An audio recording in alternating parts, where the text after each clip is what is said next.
Content, and more content. Today, again, 2 in 1 day. Wade Isbell. We're talking quarterbacks and his division. Reminder, 2 days, Twin Peaks, football, boobs, beer, wings, be there.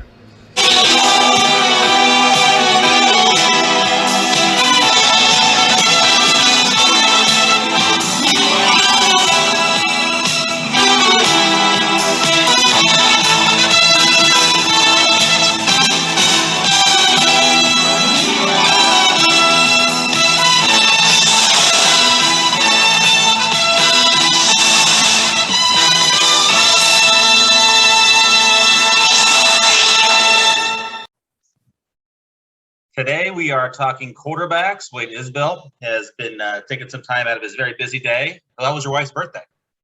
It was good. 2 days ago.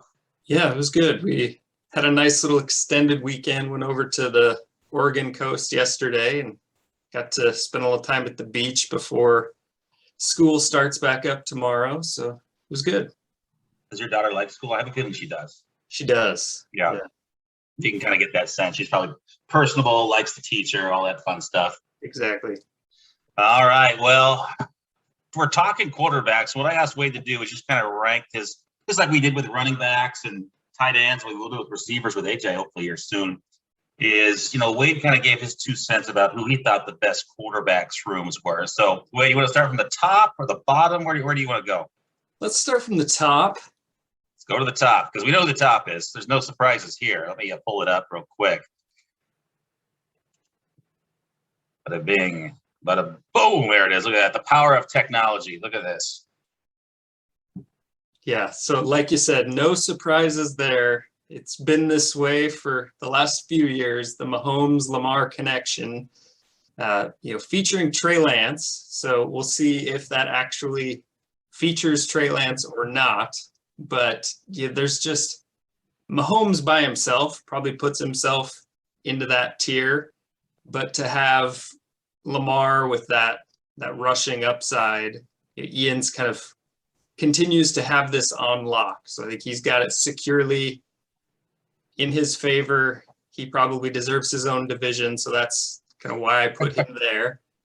I don't disagree. I think there's one team that you could maybe make an argument on this one, maybe two. Why did I put those three together?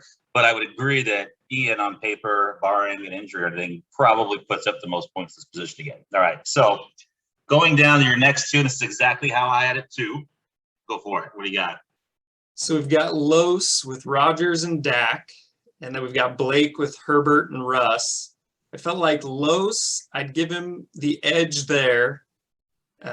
The fact that he has Jameis Winston as well, to me, is, a potentially decent piece. We've seen Jameis put up good fantasy numbers in the past, playing a year behind Drew Brees. It'll be interesting to see, did he learn anything with respect to taking care of the ball? But I think for me, I just kind of looked at it as, I thought Dak and Russ were probably a wash. Dak probably has at least if he's recovered, the greater chance to put up like a 60 or a 70. We've seen him do it more than we have Russ, and just the weapons, crummy defense. He's probably, maybe he gets a slight edge there. And then Rodgers and Herbert, assuming that Herbert doesn't take a step back, I think I'd probably rather have Rodgers just this year. Going forward, maybe you'd rather have Herbert, but the combination there, I felt like Los just barely edging out Blake. But these two, these are the other two of the three teams that do have two of those guys that you would put in that top 10, like lock, just rock solid QB1 status. So I think these are the guys that you could definitely group them with Ian, but I gave Ian his own class just in part because Mahomes is such a freak. Yeah, don't disagree.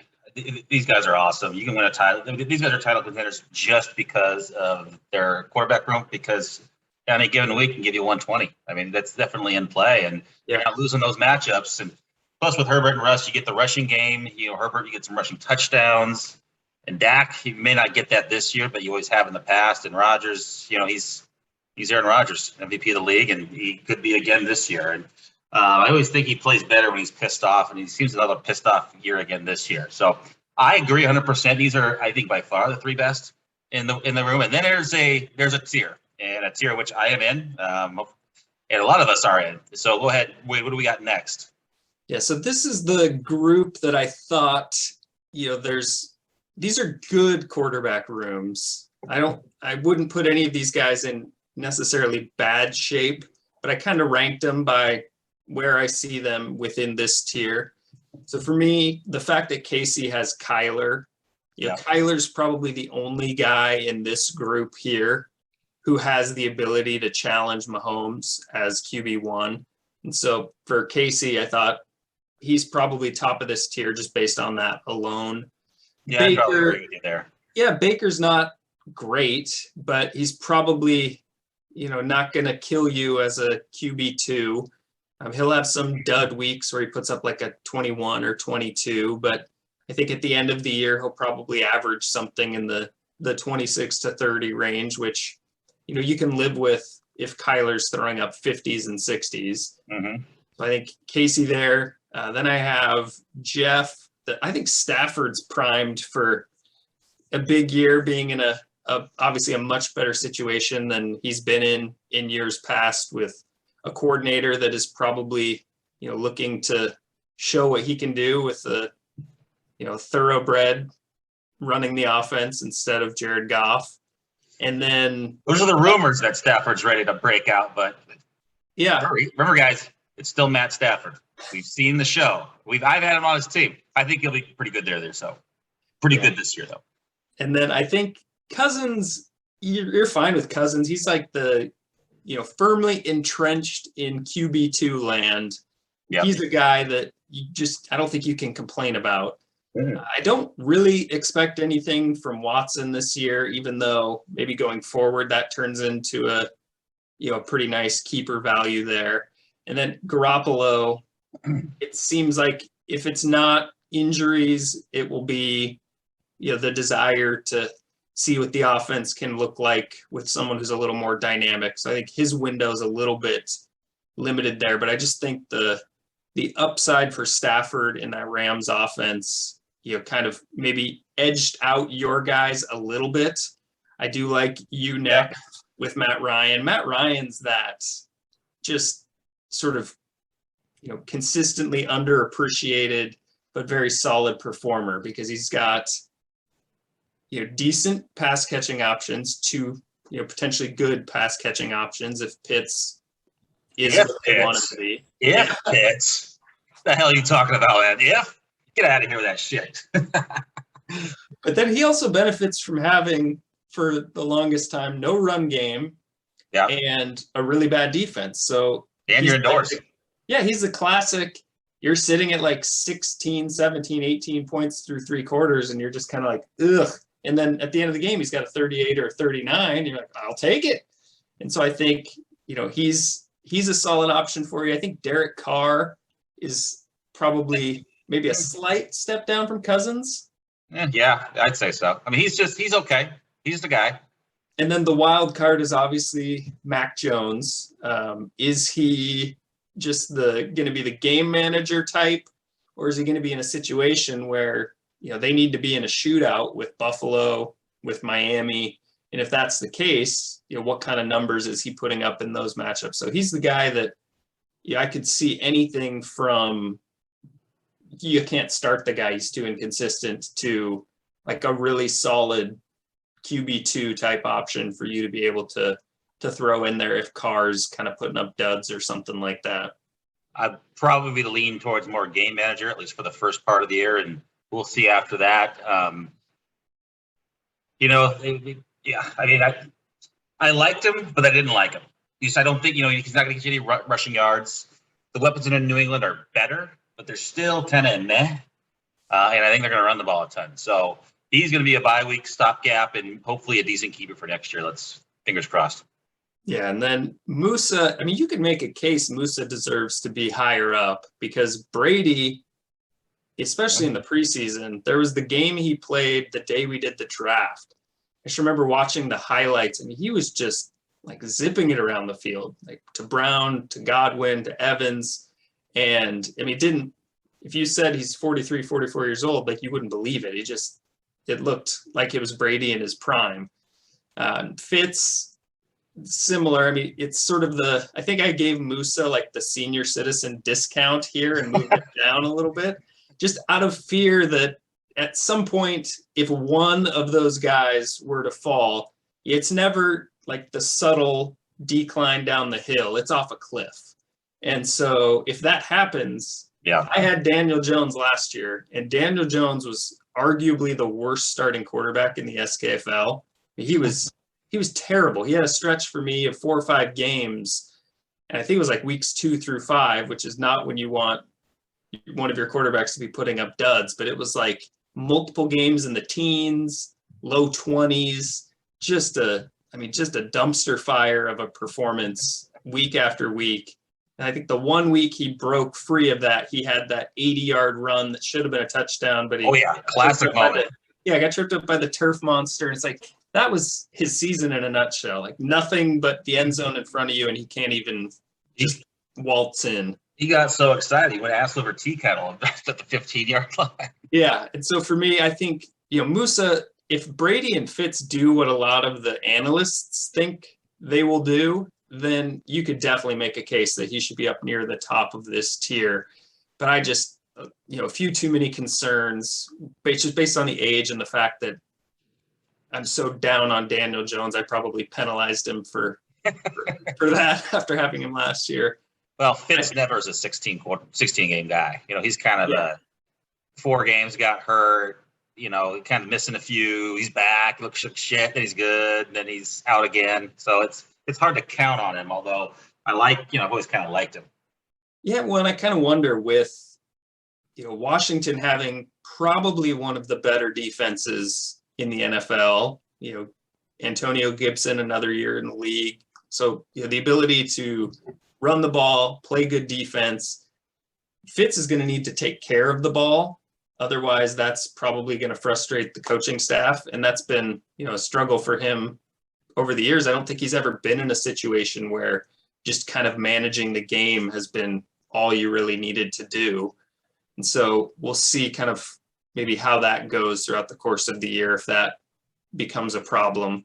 But then for me, AJ was someone who, I actually like these 3 quarterbacks, which is probably a bad sign for AJ. I think they're all. I love those. Your shots at yourself on these things are classic. It's the, like Burrow, you've got a little bit of concern about the knee injury. I mean, that was a pretty horrific knee injury.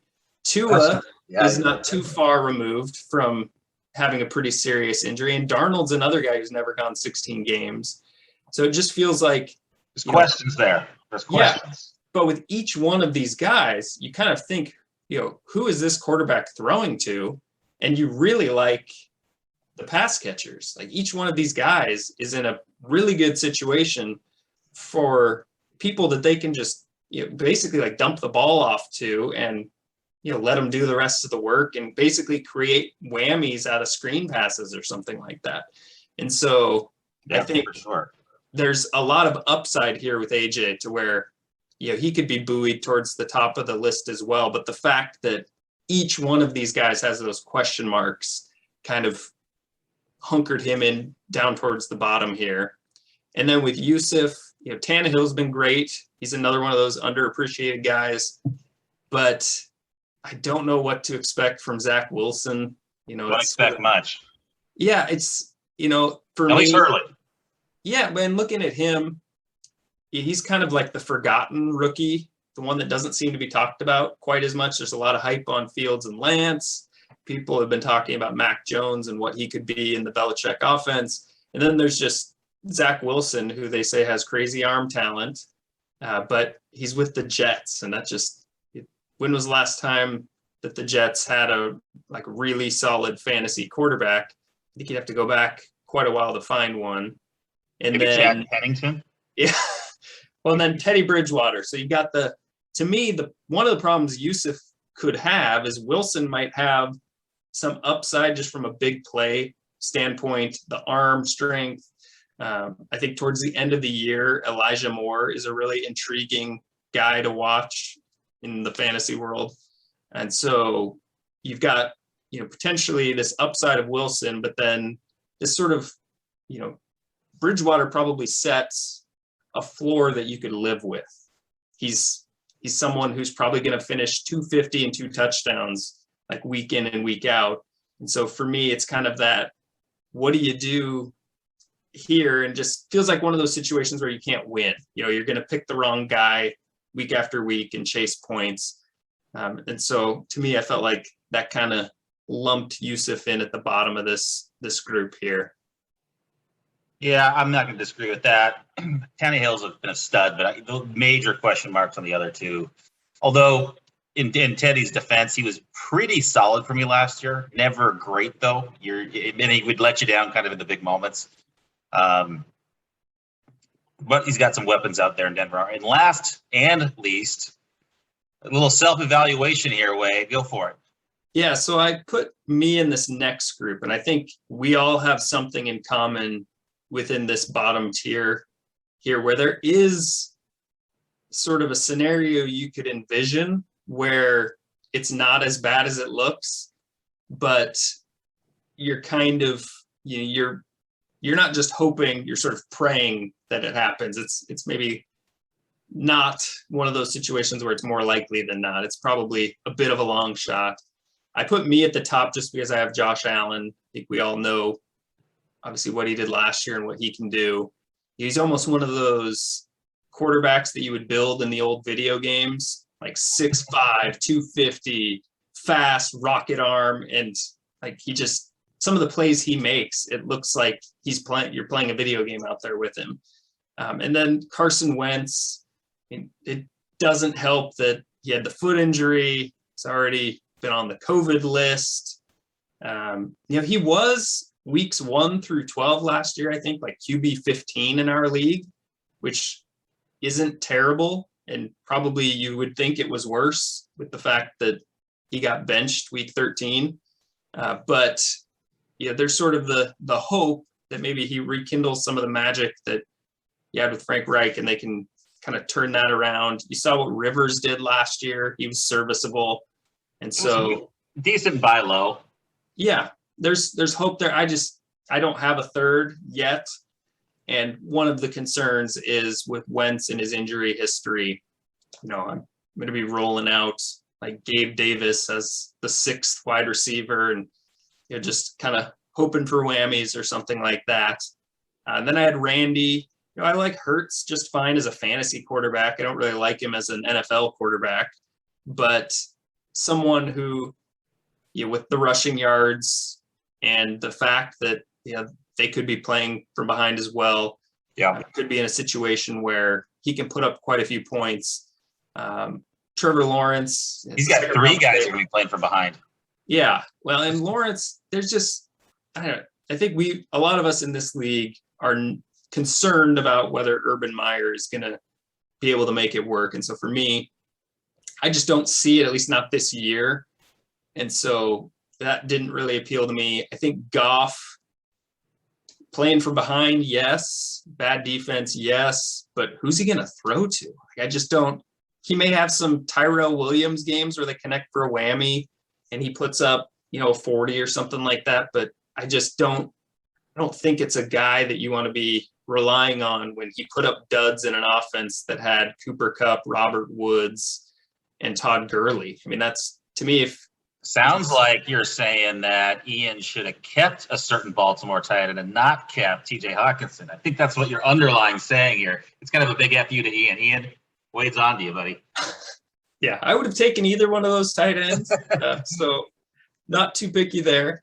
And then, there's actually a scenario where if Jameis Winston were to get hurt, if you were rolling out Hurts and Hill's another one of those guys, like you watch him as a quarterback, you're like, this guy's not a good NFL quarterback. But from a fantasy standpoint, it's not too difficult for him to get to that 35-point mark No, not similar at to all. Hurts. And if you've got this, quartet of quarterbacks and they're putting up 70s and 80s, you'd be pleased with that. So I think, there's a scenario where if Hill could get in, I think Randy's quarterbacks could actually perform pretty well.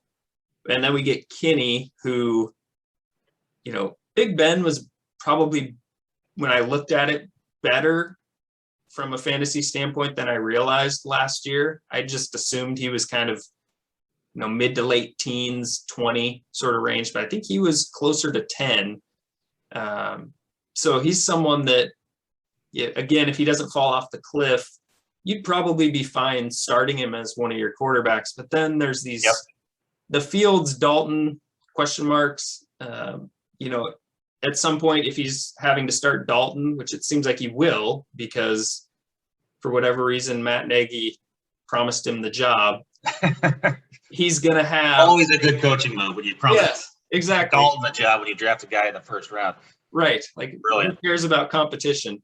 But the fact that you're probably going to start Dalton, he's going to have 9 points at the half, and then they're going to make the switch in one of these games, and you're going to have a 9 from one of your starting quarterbacks. That's going to be frustrating to deal with. But then maybe Fields, does break out and look like a nice sort of keeper option for him going forward. I think the wild card is Cam in terms of, does he end up somewhere in a good situation with a good quarterback who gets hurt? If something were to happen to Tom Brady at age 65 years old, like, does Cam Newton get to go to an offense with those weapons, or, one of these other teams that is primed to win now and they don't want to hand the reins over to some kind of like veteran minimum Geno Smith type quarterback? And so if that would happen, Russ goes down, Cam would be the first call. Yeah. And so, in that situation, then you've got Cam Newton in an offense with DK Metcalf and Tyler Lockett. That then becomes something where, you feel like it bails you out a little bit to not have to rely on Dalton to be able to kind of sustain some of the ups and downs that an aging Ben Roethlisberger likely presents. And then not relying on Fields to kind of live up to the hype. All right. Well, that's a pretty good breakdown. Anything else? I'm going to share one more thing here, Wade, just because you might have some thoughts on the league. I mean, I don't know if you saw some of the Casey broke down your division. I'll just kind of ask you about this. I think he ended up going Blake 1, you 2, Musa 3, Kenny 4, and the second part has the Kenny part, which will be coming out today or tomorrow for some of you guys, depending on you're listening to this. So how do you see the Knox shaking up? I did listen to it. I think similar. Blake definitely has the advantage just from the standpoint of, you want the studs, and he's going to have, with the exception of probably Ian, he's going to be able to say in any particular week that I like this matchup of my quarterbacks versus your quarterbacks. And so, he's got Herbert and Wilson, and I'm relying on Wentz. That's not great. I think the fact that ETN got hurt puts him in a decent spot because, James Robinson, even if he's not anywhere near the 90% he was seeing last year, if he's getting 70% of the touches, he's probably going to, especially some of the passing work, he's going to be a fine fantasy option, especially for a number 2. And then, he's got some pretty decent receiver options there. Obviously Adams is the guy, but Boyd was like a really, really solid kind of high level wide receiver 2 with Burrow in the offense last year. I don't know what to expect from Chark. Chark's probably one of those guys that when Chenault is kind of in and out of the lineup, he's someone who you can then throw in and get at least the upside of like a 30 or 40 out of him. Evans is probably, he's got the potential to put up some big games as well, but I thought the Russell Gage pick was pretty solid, just kind of the same lines as having Matt Ryan on your team. yeah, they're going to be losing a lot, and he's at least, from a pass catcher standpoint, he's no worse than third on the list. So I think there's probably, like a 9-10 target a game potential there for him. So I think, Blake has enough. I worry a little bit about the tight ends, but there's not, if you look at the stats, there's not a huge difference between his guys and even someone like Andrews. Andrews on my team might score on average like 3 or 4 points a week more. But, in the grand scheme of things, if his quarterbacks are able to put up 100 and either Chubb or Robinson, can have a decent game to where whoever his running backs are, getting him into that 70, 80 range with that receiver group, I think, he's going to be at or above the 250 mark to kind of, put himself in position to win, most weeks. And so I think I'd probably have Blake 1. Between me and Musa as a toss-up for the next one. I think we each have, kind of pros and cons. I ended up in the draft kind of taking a little different approach. Last year I went running back because I needed running backs, and it didn't really work out. So I this year decided we're just going best available, and I don't care what position they are. I was able to get Hopkins and Robinson to pair with Godwin, and then kind of envisioned going running back after that, but didn't like any of the guys there. So I was able to get Judy to throw him into the mix there. And especially with the additional flex spot this year, I feel like with that receiver group, there's a lot of, potential there for some pretty big numbers. And, wasn't too concerned about the running backs. I would obviously love to have a guy with, more of that RB1 locked in, upside rather than relying on Montgomery and then, some combination of Gus Edwards and Jamal Williams. Maybe if Chase Edmond gets hurt, James Conner. But hey, bite your tongue. Come on. Yeah, I kind of took the approach of I'll get backups of guys who I think, are going to have a hard time staying healthy during the course of the year, and just hoping a little bit that the timing breaks such that I can at all times have 2 of them to throw in there. But Jamal Williams was a guy who was able to catch passes in Green Bay, so playing in an offense that's going to be losing all the time, I thought we'll throw him in there. But the running backs are a bit sketchy there. Obviously, the second quarterback has some concerns as well. But the like what AJ did last year with his receivers, and at times not a lot else. I was hopeful I could recreate something similar to that here and see if it works out. Certainly could. I mean, if Robinson gets good QB play, that's a plus. Judy, I think I'm kind of in line with you. I think he takes a big leap. Hopkins is Hopkins, and we haven't gotten into Chris Godwin and Deebo Samuel, who both, while up and down, pretty good when they're healthy. Yeah, and I really thought or think that after the season, going into next season, I think Denver's the landing spot for Aaron Rodgers. And so Judy was one of those guys I kind of had circled for. I was willing to potentially overdraft him a little bit if I needed to, just because I think Judy with Rodgers has the potential to just be an absolute monster. But I really didn't have to. It was one of those situations where it felt like he kind of just hanging around there and traded back in the draft, and he's sitting there. So go up and grab him, and, obviously hope he contributes a lot this year. But if he's kind of hit or miss throughout the season, maybe one of those guys who his value skyrockets if they do, land someone like Rodgers in the offseason.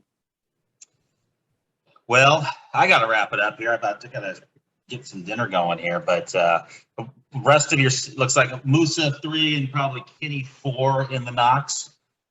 With Kenny with some upside potentially, hopefully with some of those, he kind of reframed his team, and if Fields hits, boom, he's right back in the mix. So, Wade, I appreciate you popping in here talking quarterbacks, and the show starts in 2 days from right now. We'll be watching football, pro football, real pro football with people in the stands. Yeah, in the words of Bart Scott, can't wait.